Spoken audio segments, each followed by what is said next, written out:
இலங்கையை சூறையாடிய டிட்வா புயல் காரணமாக உயிரிழந்தவர்களின் எண்ணிக்கை 627 ஐ தாண்டியுள்ளது. மாயமான 190 பேரை தேடும் பணி தீவிரமாக நடந்து வருகிறது. அண்டை நாடான இலங்கை டிட்வா புயலால் கடும் பாதிப்பை சந்தித்துள்ளது. அந்நாட்டில் இதுவரை இதுபோன்ற இழப்போ சேதமோ ஏற்பட்டதில்லை.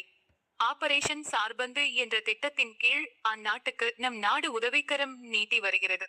அதன்படி உணவு, மருந்து உள்ளிட்ட அத்தியாவசிய பொருட்கள், நடமாடும் மருத்துவமனை, தற்காலிக பாலம் போன்றவற்றுடன் தேசிய பேரிடர் மீட்பு படையினர், மோப்ப நாய்கள் களத்தில் இறங்கி பணியாற்றினர்.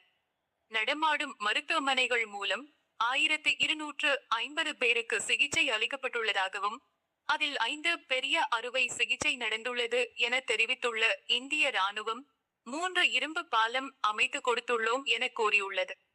இந்நிலையில் இந்த புயல் காரணமாக உயிரிழந்தவர்களின் எண்ணிக்கை 627 ஐ தாண்டியுள்ளது.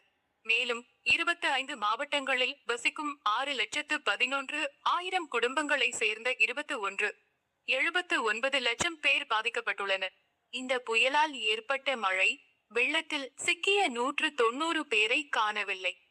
சேதம் அடைந்த வீடுகளின் குறித்த கணக்கெடுப்பு நாளை துவங்க உள்ளதாக அந்நாட்டு அரசு அறிவித்துள்ளது.